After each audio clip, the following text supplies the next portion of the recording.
Official introduction. Thank you, John, and thank you, Gene, for sitting in. And we're on the way, folks. Okay, as we know, Thorston, three-time winner, 2006, 2011, 2013, and Mika coming close many times, including that final match in 2009 against Stefan Cohen. Um,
Safety allowed.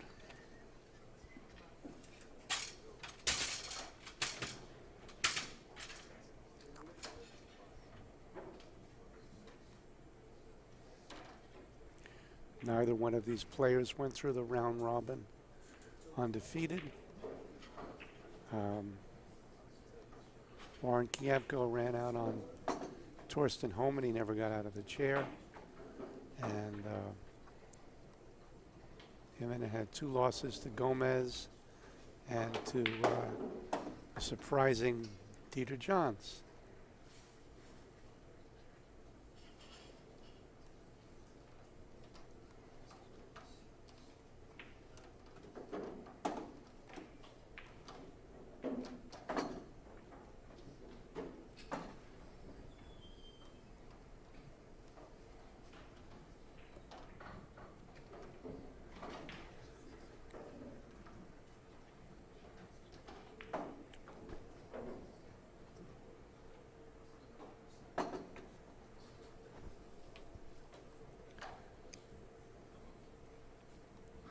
Well, what do you think he's going to do?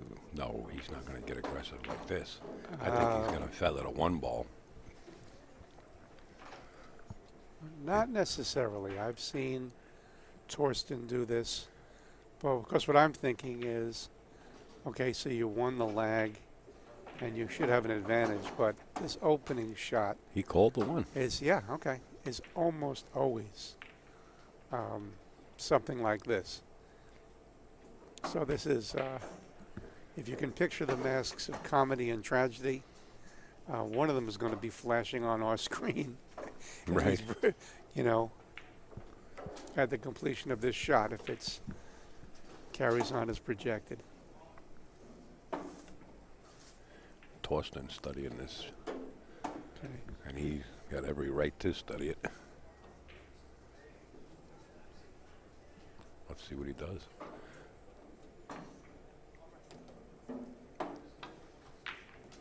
What There a it shot. goes. There it goes. And however, this game being ever harsh,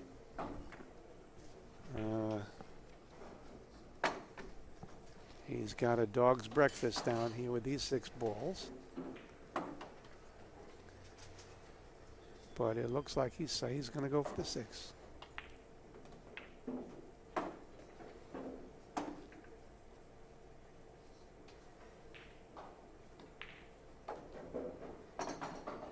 Back-to-back combinations to open up the game. And not like just, not like wired combinations, but balls 3-4 inches apart.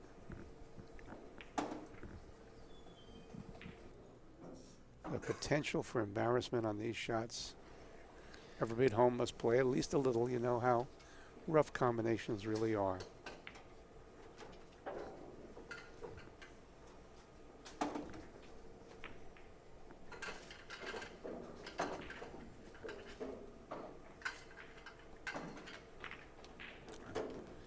Okay.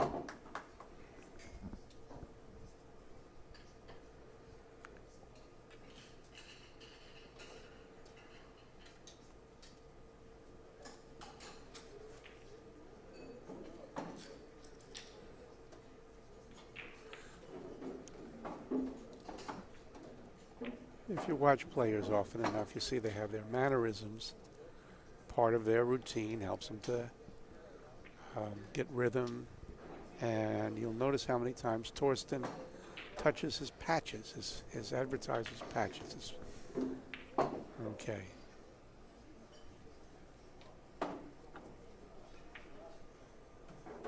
Clear the rails.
Okay, so the early part of a classic rack is cleaning out the things on the periphery. There's nothing on a rail now. And now we have a problem. Those 3 balls. And so we've addressed the problem. I don't know how those 2 balls wound up. They have a pocket, and he's going to go for those now. The 8? Nope. Get him later. Well, actually, does have a pocket. They have the corner pocket. Right. But he's going to manufacture a break shot out of it. So he's going to play the 13 and bump the 9 just a little bit further out, I guess. Right, and he's got safety. So now we're at the, when you get down to about 8 balls on the table, you're... Unless he can leave it there. If he can leave the 9 there, then he's okay. He likes them tight like that. It's definitely out of the rack, so he's got to get in pretty good position. He's probably going to use the 12 ball as a key ball. Maybe I'm wrong. As usual. Well, you have to... This really, really tight to the top kind of break. I didn't see very much when I was a kid. I noticed Ortman using it when he came here in 1989 and won the championship from Steve Miserak. Because you have a very small window that you can get to here when you're this close.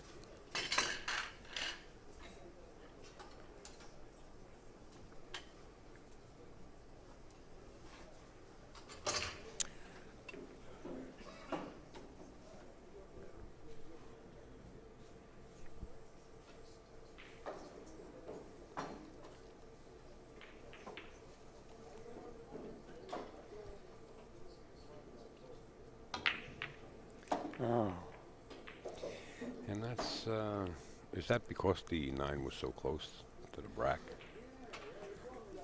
People miss because you miss because you miss, but it makes it, you have to hit that hard, which he does anyway most of the time, famously. But there's not very much room for error. And here's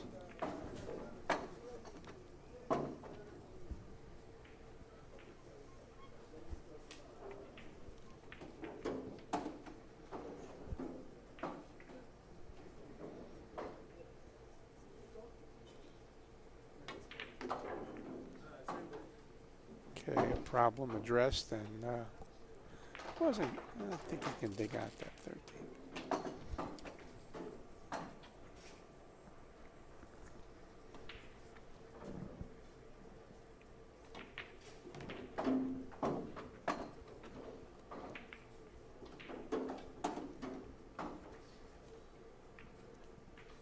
Okay, use balls to open up clusters. Make sure you have insurance.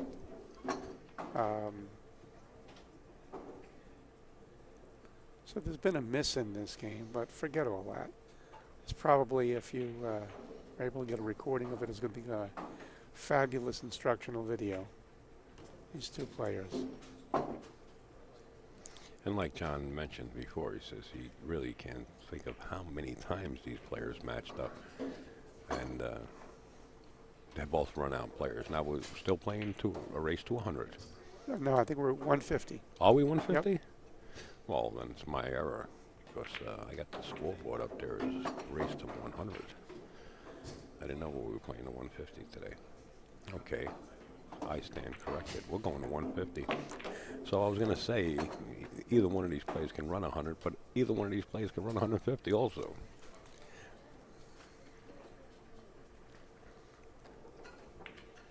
I've got to step out. Okay, Gene. Gene probably going to step out and pay the meter out front.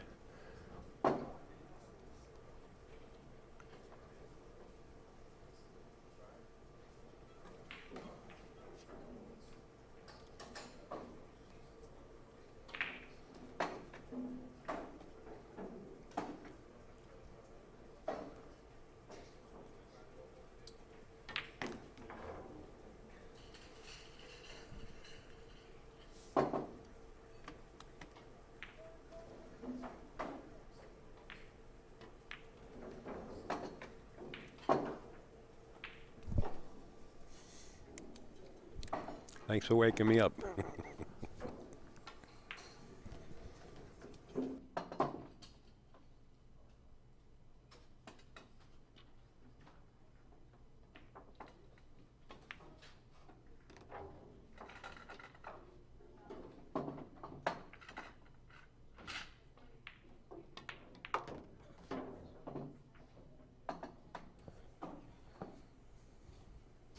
You're on, Gene. Okay, thank you. Well, back-to-back 14 apiece right now. All right. I just want to excuse myself to the streamers. I had a call. I have unfortunately, I have a dying dog at home. Just was diagnosed with cancer. And I just want to say that all the many skills and talents of people who have been in this tournament, our booth mate, Dr. Bob Medengian, who was a veterinarian, not a vegetarian, from Connecticut. Yes. I grabbed a free consult from him on Monday. Very, very understanding and sympathetic. I also noticed, even though I had that distraction, that Mika rattled one ball. This table, very, very strange. The lower pockets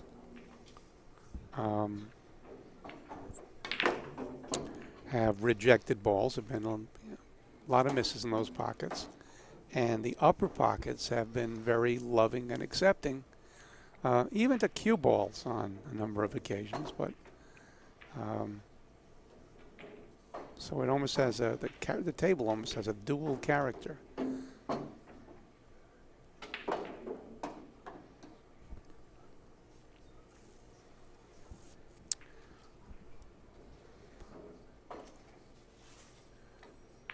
People who play, I guess that's everybody home who's watching, or else you'd be watching the knitting channel, right? You know that sometimes you get into a game and you have like one pocket on the table. That's like the curse. And it just has it in for you. And this table has been doing this to all the players. 2 easy corner pockets and 2 not easy corner pockets.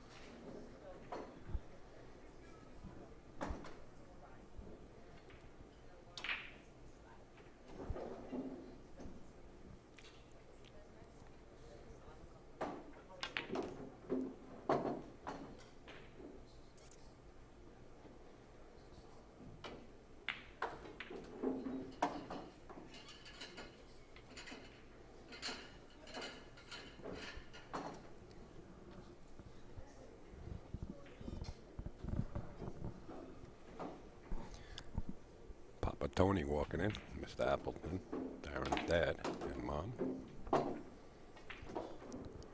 Stopped in to say hello to the booth. Of course, we give a fist pump. We bang knuckles, me and Papa Tony. He's a brute of a guy. Find yourself talking like them after a while, you know. Send them ball to the side. 2 ball into the side. Got to deal with the 12 ball there, though.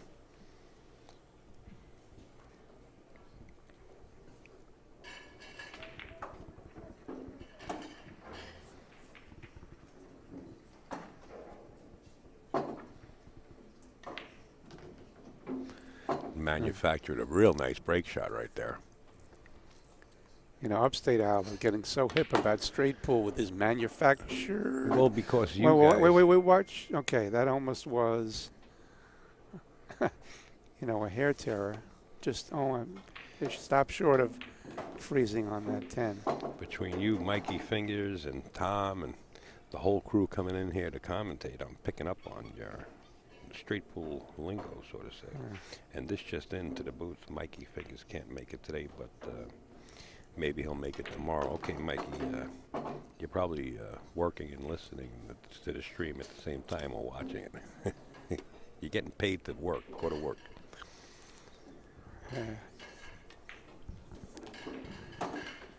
All right. Well, I'll tell you what, it kind of looks kind of straight.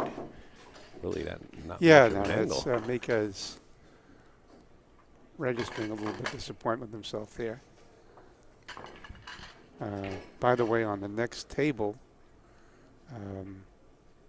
Thorston's good point, Dita John, is playing our boothmate Kevin Clark. Okay. Let's not be unmanly. Let's go very far away from where the object balls are. And that was due to the angle that he had on the break shot. He wanted to hit it as hard as he can, just nipping the pack, and cue ball, of course, found its way up table, but recovers pretty nicely there. Okay, and he's got balls on both sides, so all kinds of room to work.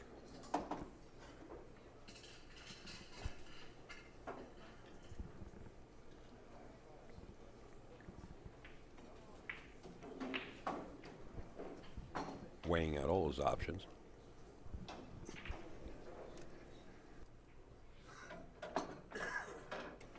And that's what a good straight pull player will do. Once you disturb anything on the table, they usually get up there and they take a good walk around the table, looking for a dead ball in the pack or just a combination, taking a look at every option. And he kind of split them up, and they all went different directions and found their way back. Yeah, well, he had the 2 balls he couldn't avoid hitting the second ball, so he tried to use it as a projectile to break up the web of death there in the center, and he didn't get a good result out of it. The only thing that really got loose was the 4, and if it rolled any more, it would have trapped the 5 ball. So he got fortunate with that. Okay, I guess he's coming down for the 6 to go into them, but that might leave him with a difficult combination shot as the next one. Going for the 6.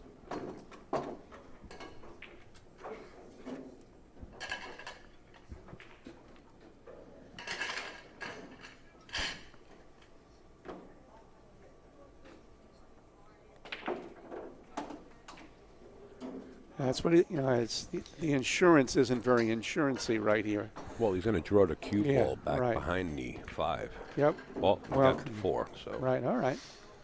That'll work, though, right? He can still eliminate them both. Right, but he's still got the 6 balls and the triangle. Does he go 2 rails and try to get perfect on the 1? No. He's got the opportunity now to bump into the 14, I think, or the 1 ball, and bump the 10 as a break shot. No, he's going forward. He is. What does he see there? The 2? Again, our view of the table is, the 2 peeks through to the 2.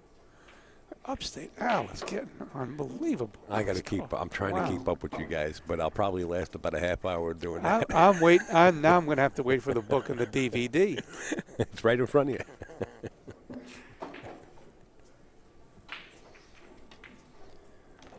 But I'm going to get up a marketing plan with Upstate Al. His book on straight pool and my book, we'll have them as a 2-for-1. My book is called That Went In? How did that go in? Well, guess what? The book's going public, so get on the ground floor, and the shares are going to be only 39 cents. All right. All joking aside, Mika got the 12 ball, I believe, or is that?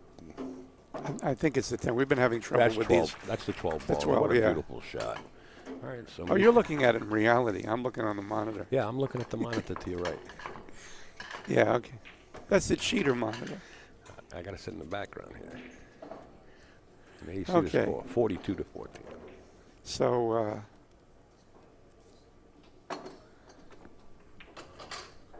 not that these guys can play, but you've seen 4 racks of pool, and your coffee didn't even get cold yet.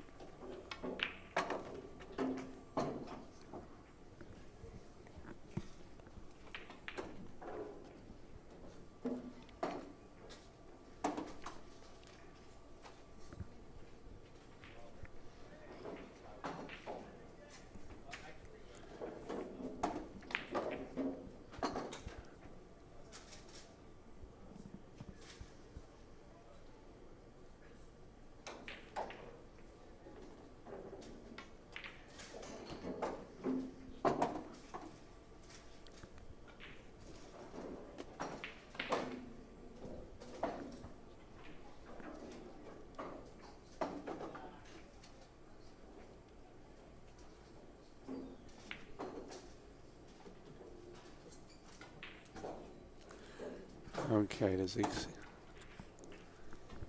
6-5, and then he's got this little off. It's somewhat off combination as his, again, sort of insurance, because now he's going in, and he got very kind treatment from I think that's the 11 ball. Called the 8. Yep.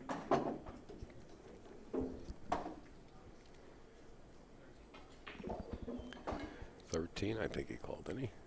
Yeah, okay, it was a 13.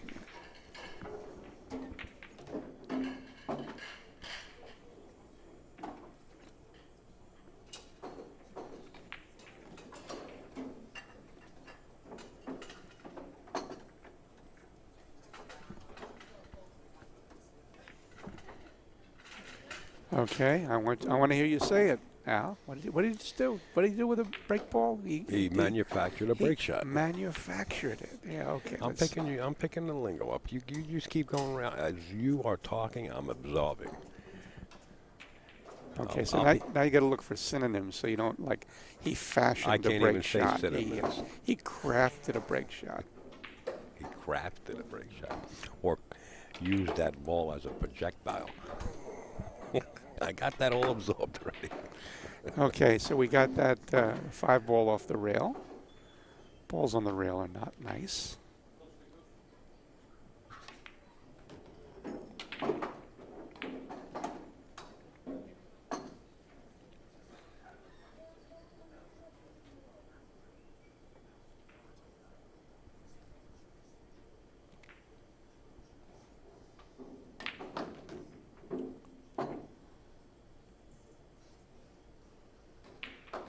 Really use that one ball as a stopper ball. As a stop sign, yeah. Yeah, not going to drive it away. I like using the one ball actually as a key ball from here. That's what he's considering.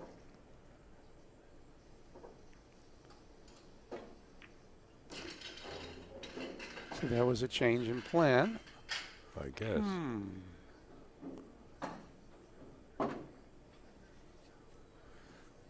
Okay, this. He's still going to use the 1, I think, as a key ball. Mm-hmm.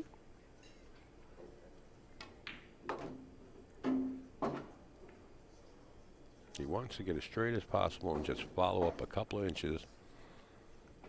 He doesn't really want to stop right there. Just move up a couple inches like that. There you go. Nice out. 56.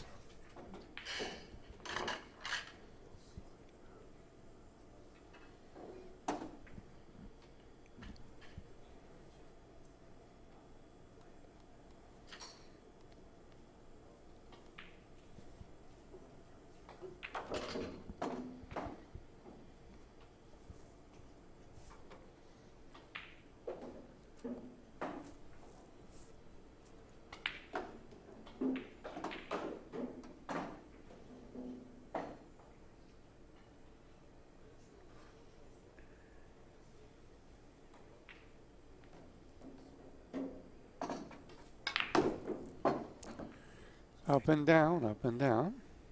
A little too hard. He's okay. Yeah, but being in the middle of the table instead of being way down table like that. I mean, he's got the shot on the 6 ball, but if he was up table, he would have other options, you know, in the middle of the table, such as the 14 ball, or, you know, whatever was lying on the outsides.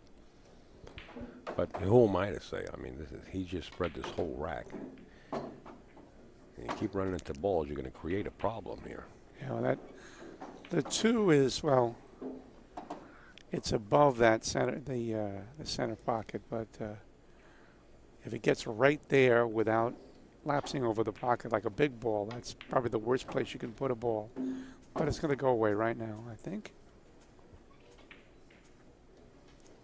Notice the pep in his step right now, keeping the arm oiled up. And okay, using left draw to get himself off the rail and down here.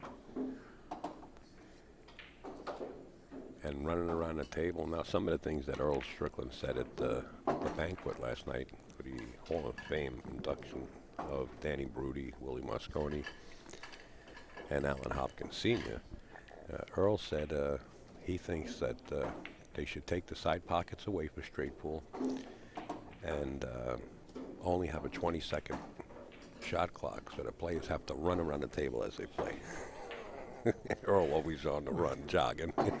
And they and Danny probably wearing weights on their body, I understand. And right? Danny Brody said, "Hey," he said, "my jogging days are over." Okay, tried it. Actually, that didn't work out bad because that wasn't dead before. It is now.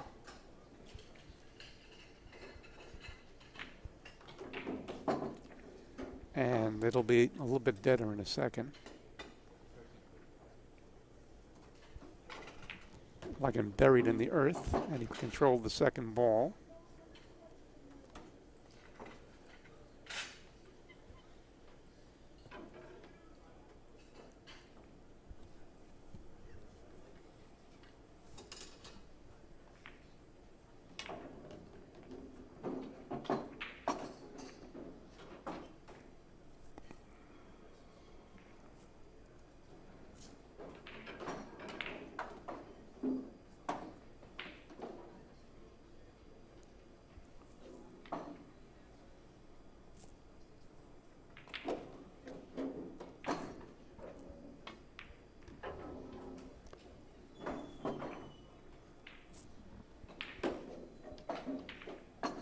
Okay, that was a fortunate collision because you can see where he wants to be. Two rails. Mika says go there. Two rails. Mika says go there.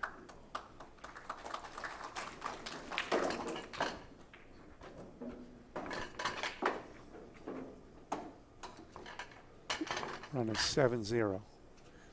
By the way, what a jaded crowd. Usually people go pretty wild at 50 balls. We're at 70.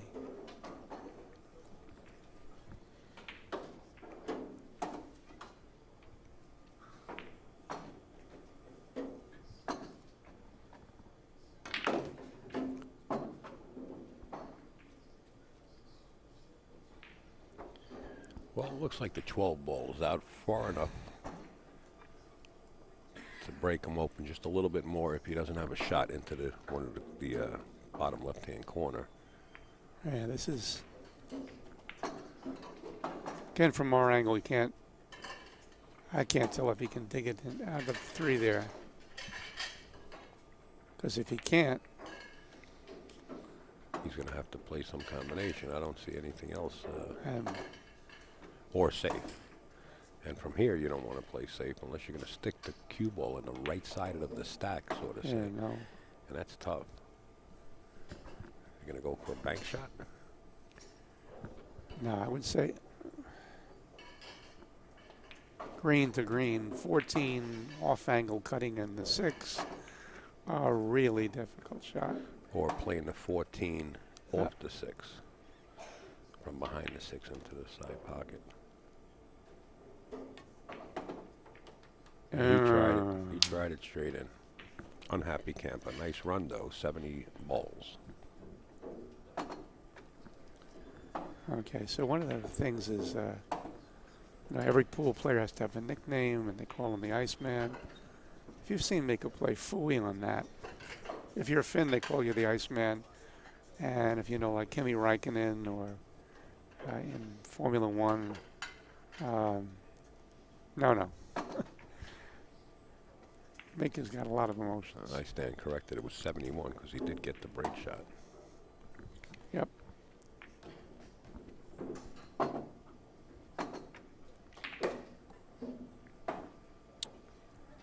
Okay, change your mind.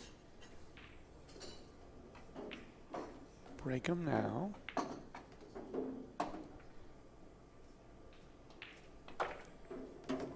Gently, nothing goes upstream.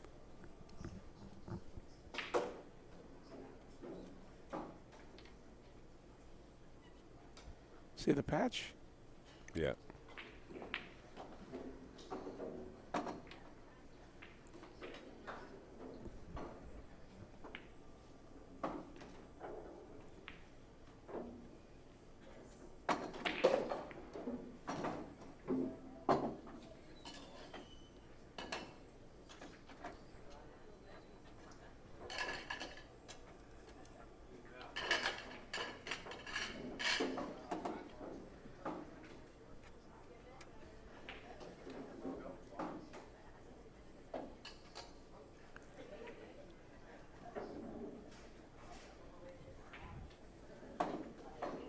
Looking again. Maybe it moves. Nope, still doesn't go.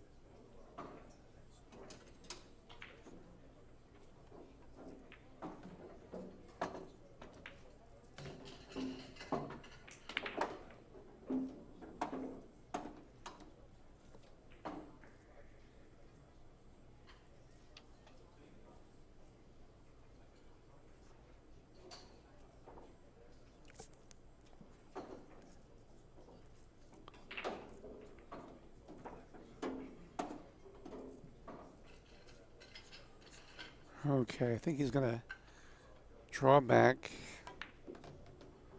center pocket, clear off that stray on the other rail.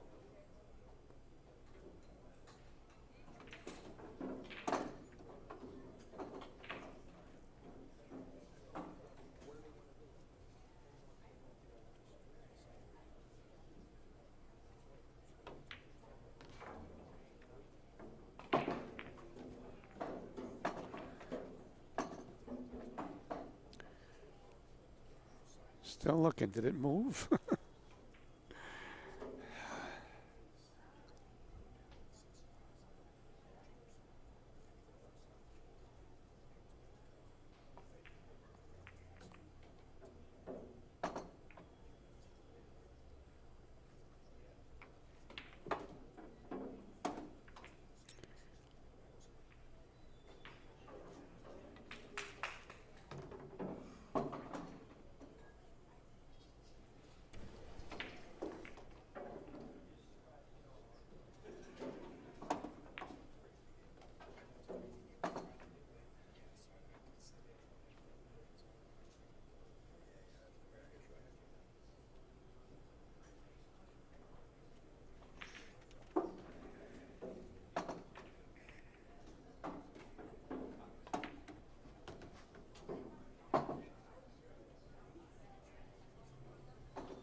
going to use the 3.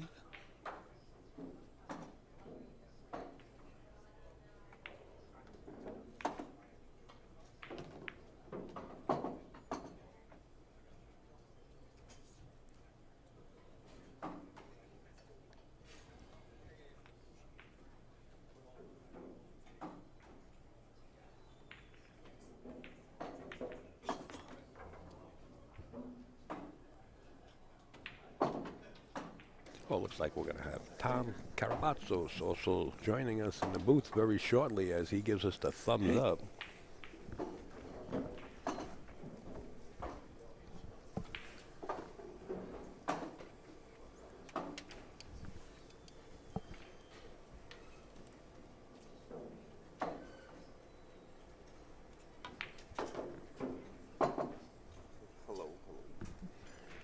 Put that man on the air. You're on the air, sir. Welcome aboard, Mr. Tom Karabatsos. Or as we say in Astoria, Calimera.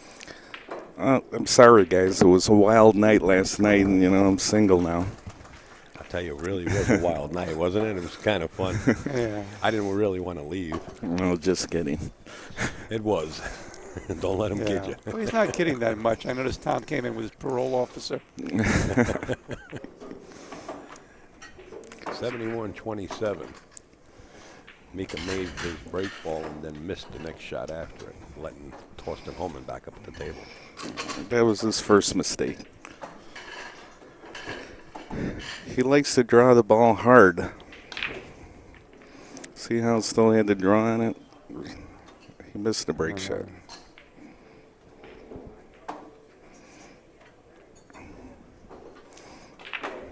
I don't care how long you've been playing straight pool. Every once in a while, you take your eye off the object ball, want to watch the cue ball. Right. See if it works, doesn't scratch, running into balls.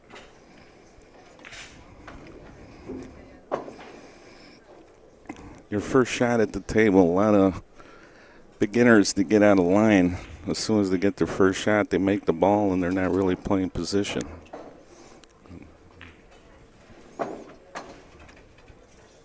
Mika is not a beginner. 13, 14. If you get straight on the 14, you can shoot the 8 in the side.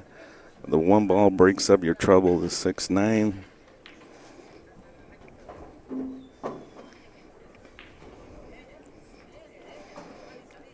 He'll try to leave himself an option, both the 8 and the 1.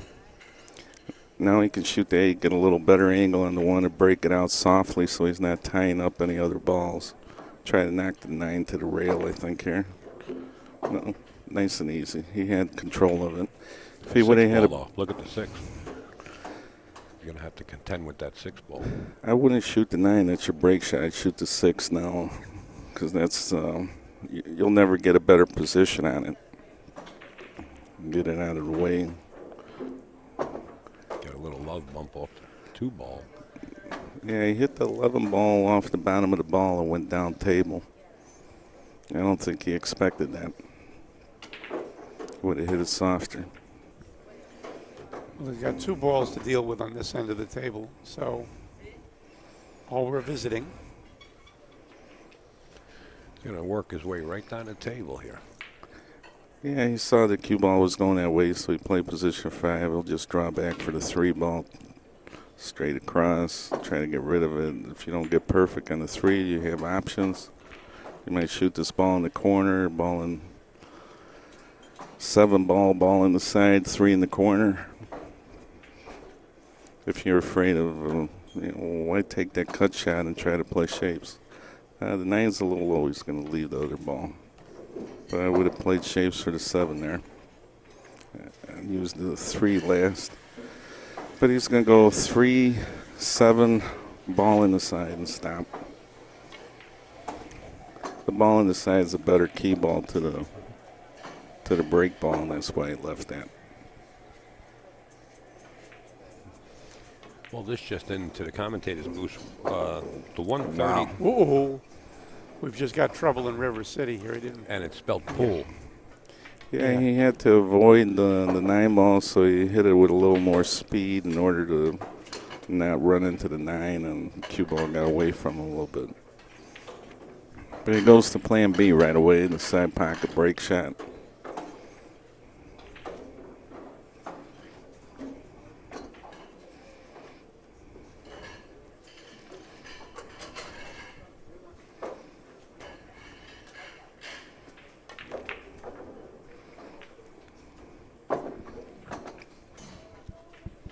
This just into the booth. It's actually a good break shot. The ball's opened up, no two balls touching. 1:30 match is either going to be Darren Appleton versus Joshua Filla or Earl Strickland versus Warren Campbell.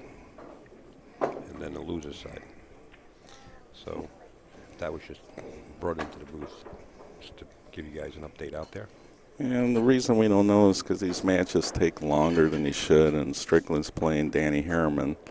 You don't know how long the match is going to take. If Earl stays at the table, it'll be real quick, trust me. Earl said he ran, last night, how many balls did he say he ran in 2 hours and 20 minutes? He says he 4:04, I think. Yeah, 4:0 something, and he says he differs with Mosconi's 5:26 because Mosconi claims he did it in 2.5 hours, or 2 hours and 20 minutes.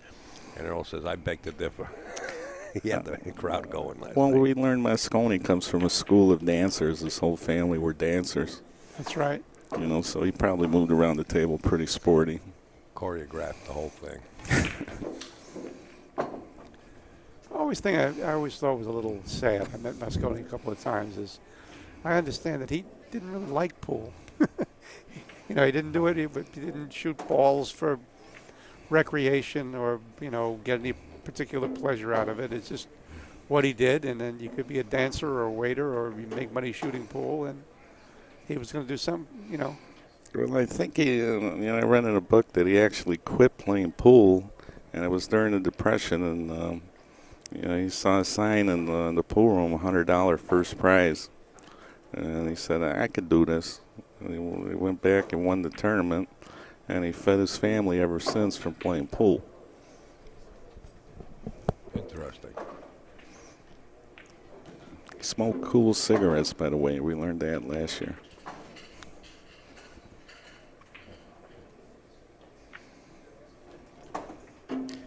Yeah, this 8 does you no good.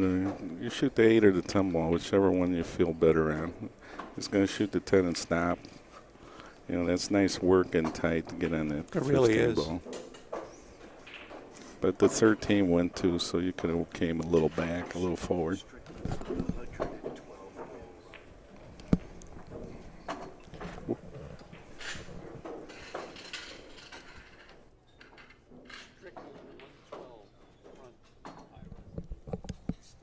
Still going. 112 and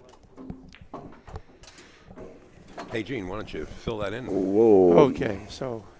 Another half a turn. Mika lost the cue ball there. Okay, we were distracted by some important news on adjoining table. Earl Strickland, thanks to Carl Kantrowitz for the update.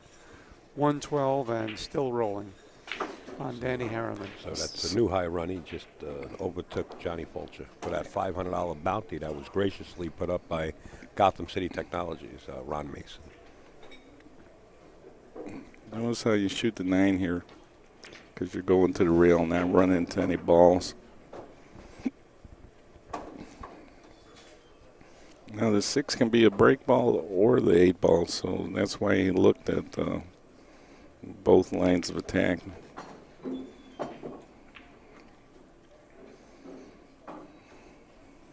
Go to the rail and come back out? Oh, yeah. You always lean on the rail.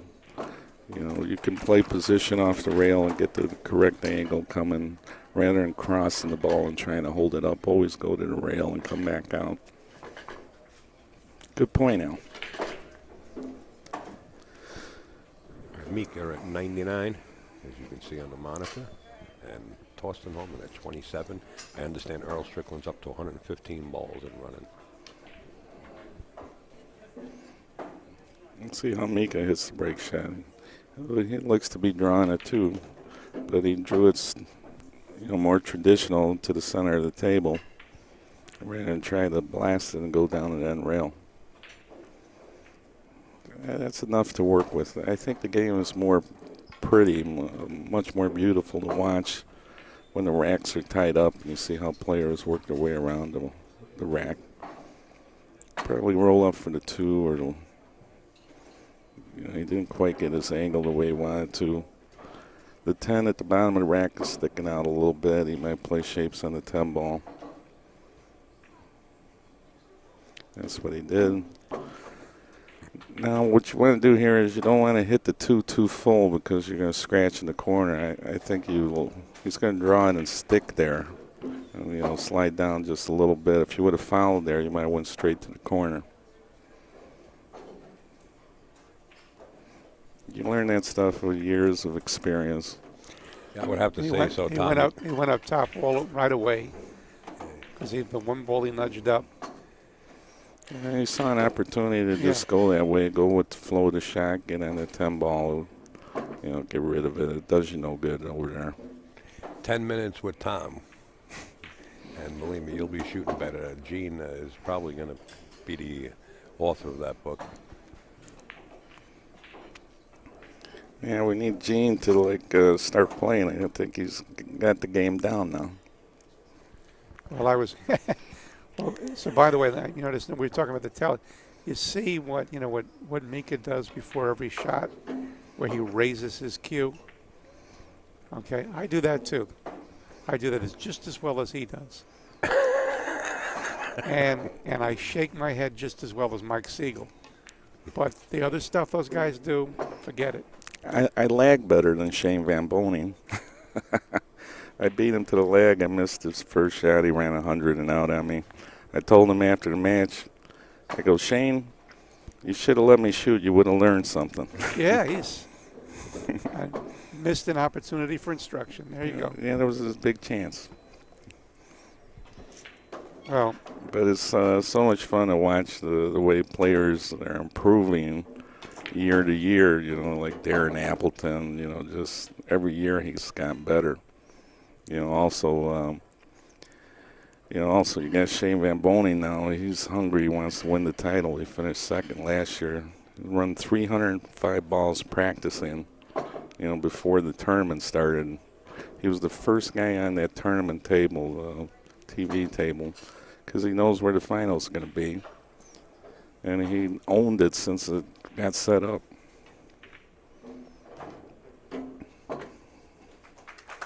Well, I was home yesterday. I was watching this on the stream, and Darren was playing a gentleman he's from Iowa named James Landrum. And I was so thanking myself that I didn't take up Charlie's offer to play this year because I'm not going to play because I just would have dropped dead. I mean, playing Appleton on, television camera. And on the other hand, that. James Lundgren, he's from Des Moines, Iowa, I think. Yeah, right. And he played in a qualifier that I won over there, and he's the nicest guy on the planet. Great room owner. Him and Randy, called Big Dogs, and Randy is another good player. Wow. Now, wait, by the way, that's the fourth time, and I think somebody called it.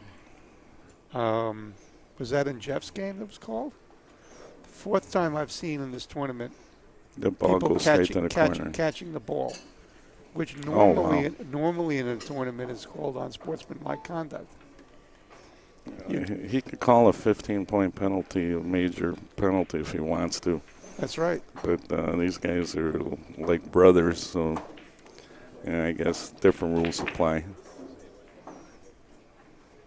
It happened with me with Danny Harriman. He caught the ball. First, he tried to shoot a ball.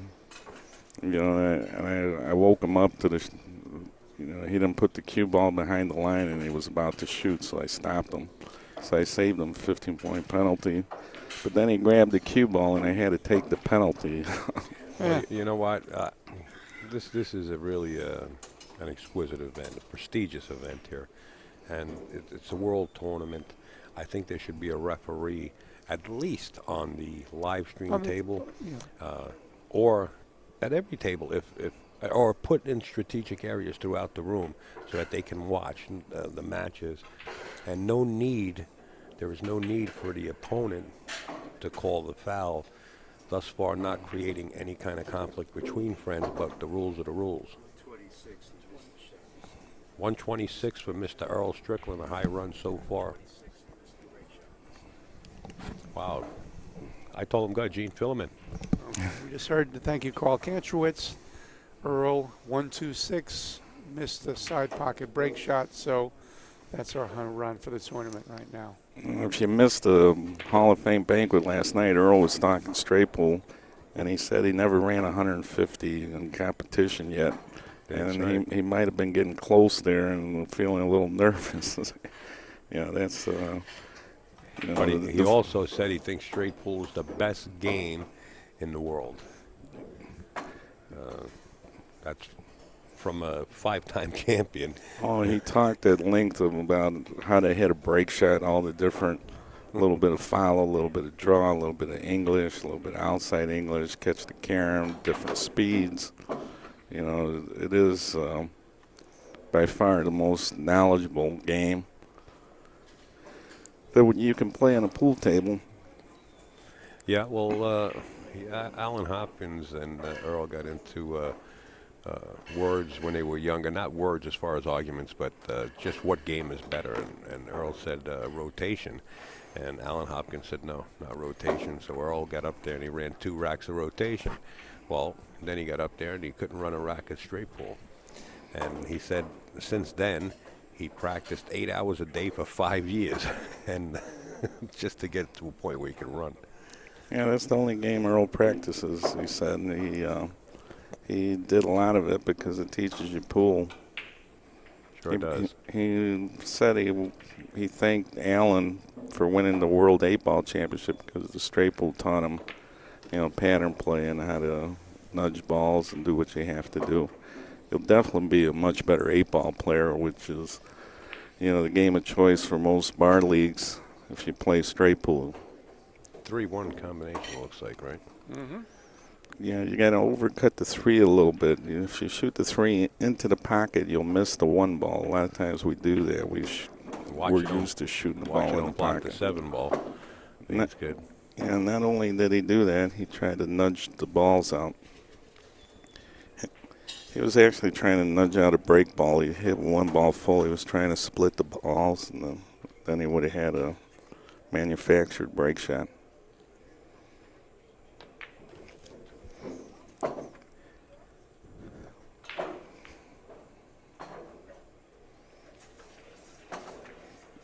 Yeah, something proposition bet in straight pool is you see a guy, shooting a break shot, you bet he don't run the rack, with some unsuspecting guy on the sideline. Very few players average 15 balls per inning in a match, and usually there's some kind of tie-up. It's hard to get through a rack. I think Earl would have ran the rack if he would have ran him in rotation after he broke him. Might have been the way to go because 9-ball, any kind of rotation game, it tells you which ball you got to shoot next, so then you just figure it out. You really don't have to think ahead too much. Just go 2 balls ahead and you'll usually be okay. Now this ball is close to the rack, so he's going to get a little straighter angle on this. Right, and he did a break shot like this earlier, and he missed it. He had trouble with it. Coming this close to the. Well, Thorston's going to like this break shot because he's hitting the head ball. I think he's going to hit the top of the rack. If you can hit the top of the rack, you just hit it with a little bit of center left in this particular case, and you'll slide off the top of the rack, to the center of the table. And balls will come out, usually the corner balls come out and some balls on the side, and you can re-break them very easily. So I don't expect him to hit this too hard. He's not really hitting the top of the rack. He's hitting the 3 on the side a little bit. So. Right, it is. But I still think he's going to hit this center instead of the draw. See how it just went across the table there? Had a little bit of forced follow on it, though. The rails don't lie. You can usually tell by how the ball dove down on the rail that it had a follow on it.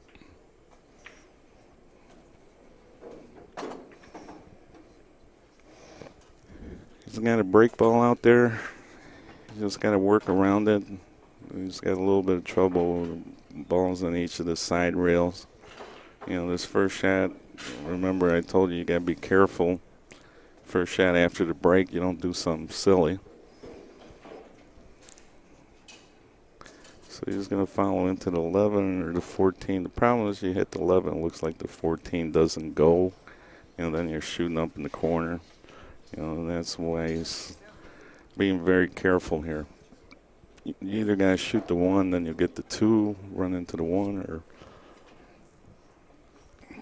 or split the 1 into 11. I don't like shooting the 2 ball. It looks like you're going to hit the ball on the rail.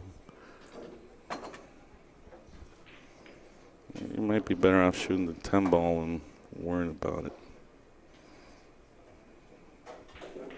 Okay, let's see, this billiard is very important here. He was really thinking about that, believe me. Hopefully he's got the 3 in the side. You don't want to be shooting jacked up with a bridge.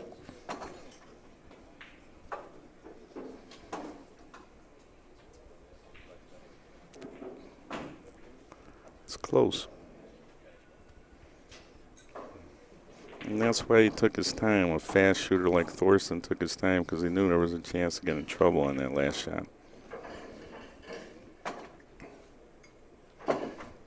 Yeah, if the 6 goes, you might shoot the 6 now, but you got to move some balls, I think. Who's going for the 8? No, it's the 6. Oh, and 6. I play thought he was shapes going for the 8. Yeah. And if something went wrong, he had the 10. Yeah, the reason he shot that shot is because he saw that he can get the good control and hit the billiard the way he wants to. Now you come up, usually you play for more than 1 ball. You get in a lot of trouble if you're just playing for 1 ball in straight pool. Like, you know, you're playing for the 5 and you don't draw back far enough if the 2 wasn't there. But now you play back for the 2 and the 5, you know, just get in a position where you got the 5 or the 2. If you're playing for just the 2, you know, you play position for double balls, triple balls. You got to move the 2. I think it opens up the pocket on the 1. You don't even have to break the 1 out.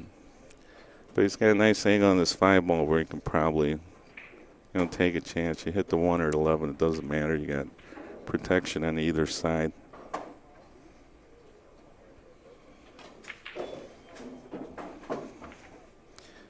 That's perfect. Knocked it up by the side. Could use that ball to get on the ball on the side rail. He's got one more problem that he left for. Yeah, right. The 13-7. Yep. I would have looked at that angle a little better. The 7 must go because you normally look at that, get a little straighter on it, make sure you can follow into the ball. I don't think he got there. So now he's going to check out and see if he can throw the 7 ball in. See, if he would have gotten a little straighter on that 14, he could have broke it out. Now he's got to play position, get right on the rail. You draw back, make sure you get the 1 ball here. You might get tied the 13 up with the 11 or something. He got on the 11. Strickland won his match over there with Danny Harriman.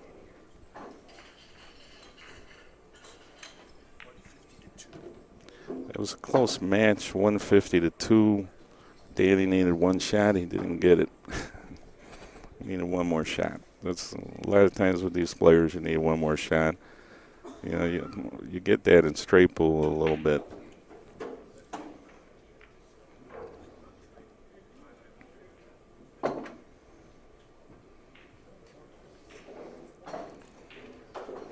Depending on how far you can get off the rail, you can play shapes for the 13 and come back for the 10.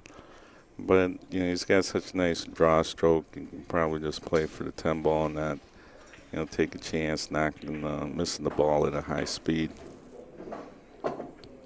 Exactly what he's doing.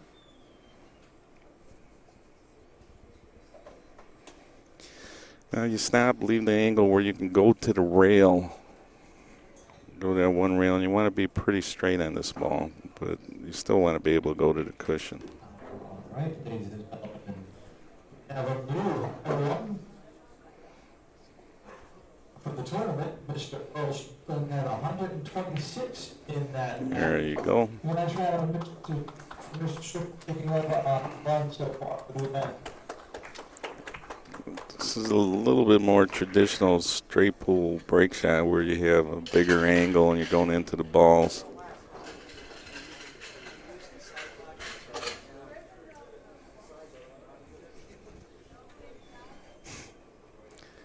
It's hard to pick up who's winning here. I mean, Mika's up 112 to 55, but I'm not sure who the favorite is with Thorston shooting a break shot. You know, if he gets by this first one, you know, you'll tend to get rolling. Yeah, he's drawn again. Let's see if he takes something off it or how he has to. Yeah, he took something off it. Took the paint off the balls. I like that. Now that's a keeper. That's going in the file cabinet. I've gotten inspired during this tournament. Darren Appleton shot a shot. I gave it 3 wows. Before I uttered another word, it was just wow. It's the wow factor, you know, the wow factor comes into play. I mean, it's sometimes you're just sitting there and you just say wow because the way the shots, they don't look like they're possible. All of a sudden, it goes 3 rails around the table into the rack, you know, and I'm like, wow. It's just the wow factor kicks in. Well, we talk about it, you know, it's like an artist creating. It's like you're seeing Rembrandt, you know, doing, you know, famous painting, you know, and you're witnessing it being done, you know. Right.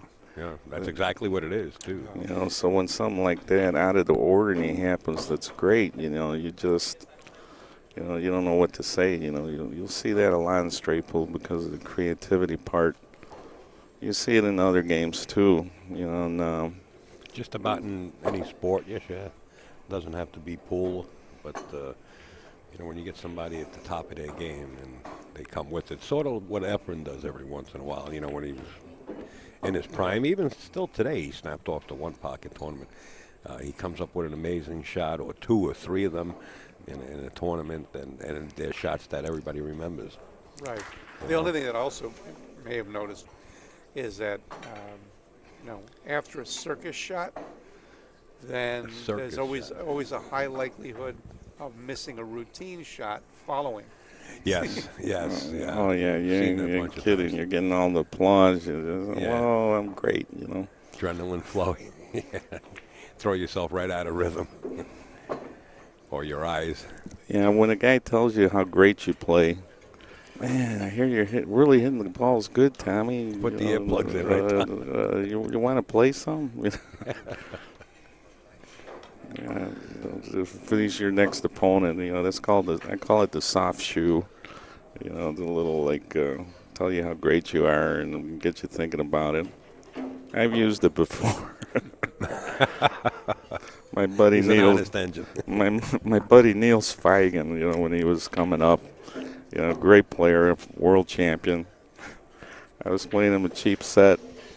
You know, normally we play for 50, you know, but he got better. He goes, you know, want to play for 200. You know, it was just a warm-up practice. So, yeah, I had plenty of money on me, and I just, sure, Niels, I'll play you. And he beat me bad, and he was playing really good. And then I told him, you know, I shook his hand and told him, man, they told me you got a lot better. You're really playing good, you know. He goes, thanks, man. And, you know, he let up that killer instinct. And I said, and then I flipped for the next set. I beat him the next set. He was upset at me, you know. He realized what I did afterwards, you know. Yeah.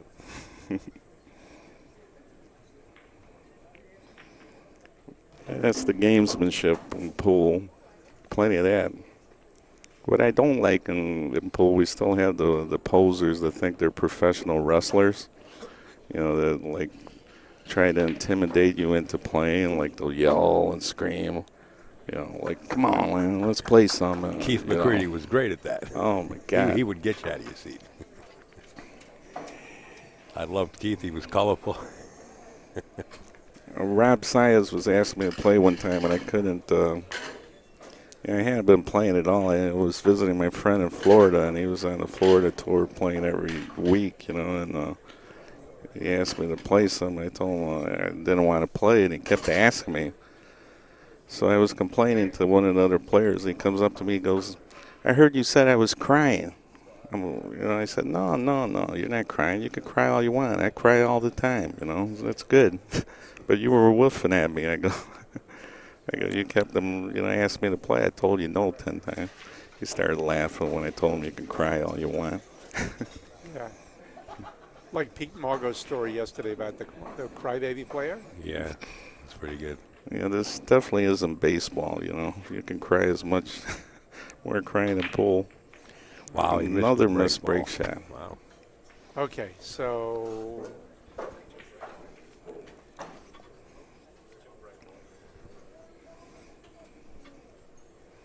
You know what happens there, you're thinking one speed in your head on how hard you're going to hit it, and then you let up on that speed a little bit. It's not like you overdo it. If you overdo it, you're usually okay. Overdo it a little bit, But when you underdo it, the cue ball, you just overcut the ball every time, it seems. Or the ball skids on you because you let up on your stroke. I don't know. right. Okay. Yeah, I think we need one of those English crystal ball markers. I do like them, yeah. Shaped like a horseshoe. Yeah. No question about where the ball was lying. Yeah, you're absolutely right. A little bit to the left or a little bit to the right here, an eighth or 16th of an inch might make a difference in straight ball. Yeah, this isn't like golf where it's your ball. It's also the other guy's ball, If you miss, you're both shooting with the same golf ball, So marking your ball and picking it up, I don't know about that. Of course, on that shot didn't seem to matter too much. Not saying that Mika is pulling any kind of moves at all. Just, No, I think that horseshoe marker comes in better because it's more. I think it's more professional, personally. Definitely. Well, again, I think we all agree that, of course, we're not paying the bills here, but, on the TV table with a World Championship event, there should be a white glove referee. Correct. And as a matter of fact, again, I'm not paying the bills, Right. but you could really, you could find enough people to. We have some people here that are well qualified, like Bob Jewett and Carl. They've done it for many years, a lot of refereeing. And Now, in a BCA event, or you got to be certified, Right, but that'd be qualified for a world tournament. But that'd be just for the TV table. But for the other tables on the floor, you'd probably get guys who'd be delighted to volunteer. I don't think Cue Ball Kelly was certified, but he did it for so many years, and he was the best at it, is what I'm told. Yeah. But score. Kevin Clark was talking yesterday about all the fights about the scorekeeping. I have a marker for every table. Let the guys play, and let a marker keep the score, as we did in the Super Billiards Challenge.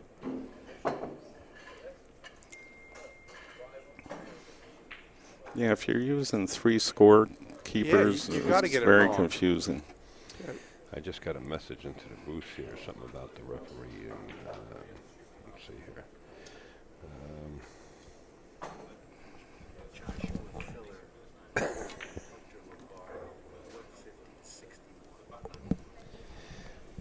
This just came in from Ron Mason, Gotham City Technologies. He says, "I'll be the ref if I can have free vodka for the rest of the day."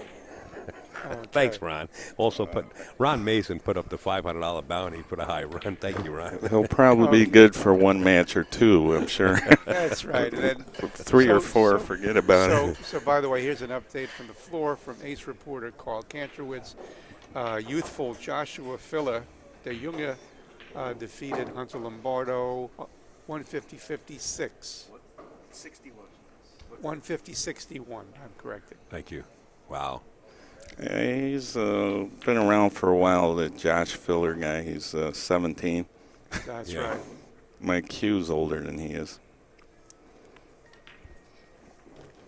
wird gespielt.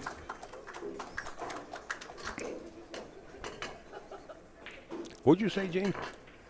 I sneezed. No. Well played. Well played. Okay. And what language was that? Auf Deutsch. Oh, okay. Well, that's good because we do have some folks, I would imagine, from the opposite side of the world. Mika, set the break. So we saw Thorston miss 2 break shots.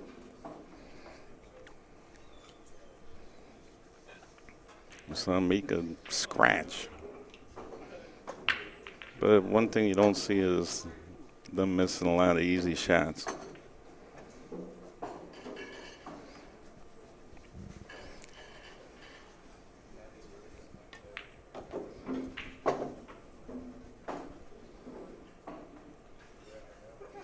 And I don't care where the break shot is, it's not easy. You know, you're going into a solid rack with one little cue ball after pocketing the ball, and you have to split them enough to get more shots and run the table.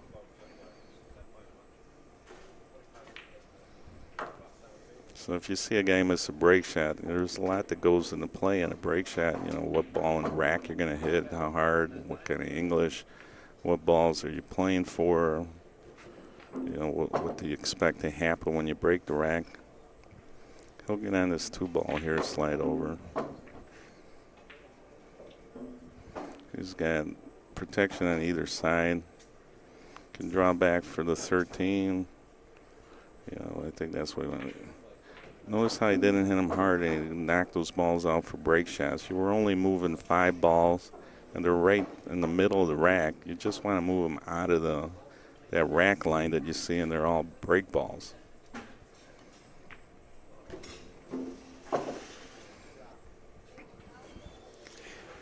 You don't want to really pound them and put them up table, as far as I understand, right? Yeah, exactly. Notice how he went 3 rails in this shot rather than going 1 rail across. You know, you get frozen end rail. The 3-rail speed, you can judge your speed a lot better to get off that side cushion. One of the worst things in pool is to leave yourself frozen in a rail. You know, it limits, you know, obviously it's hard to draw the ball when you're frozen in a rail. I think you got to roll this in and just play for the 15 and see what happens with the 5. I would have rolled it in a little softer than that and had an easier shot in the 15. Now you got play position. He's just going to go straight up the center of the table with a draw and come back down where he's at. Nope. You know, he hit it, but nope, no problem. That's the other option. You know, you can run it into the ball, you know, and hit it soft enough where you should get it, keep it in front of you. That was a great shot by Mika.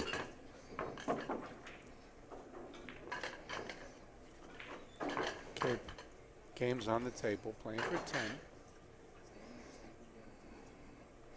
10. Another point, because Mika had to leave himself a longer shot, he chose to get a little straighter on the break shot.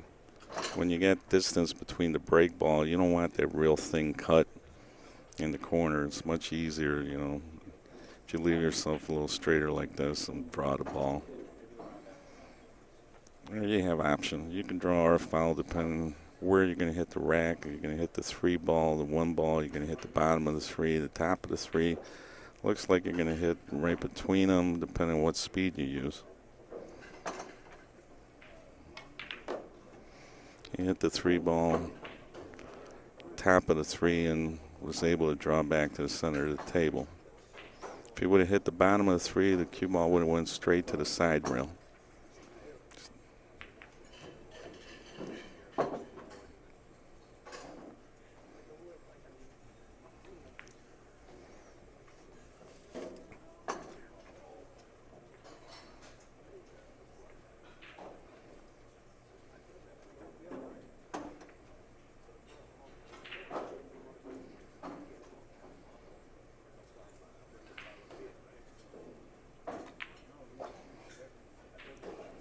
Whatever you do, don't get straight in on that 6-ball.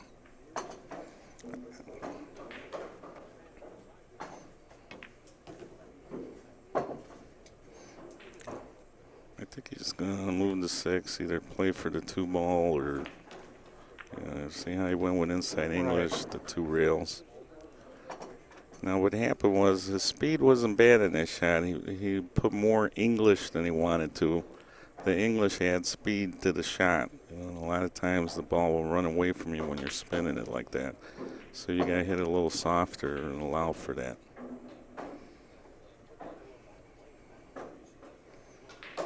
I think you got to move to 11 so the 3 goes.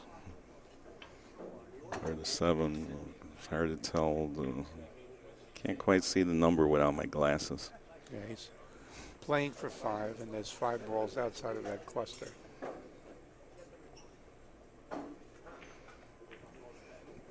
Yeah, Mika needed 10 balls when he started this rack. He's got a 140 at the beginning. So Gene pointed out he doesn't have to go into the rack at all.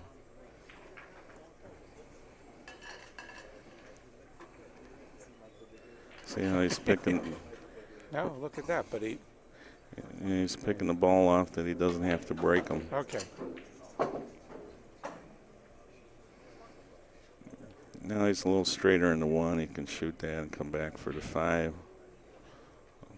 Probably come back for these 2 on the corner.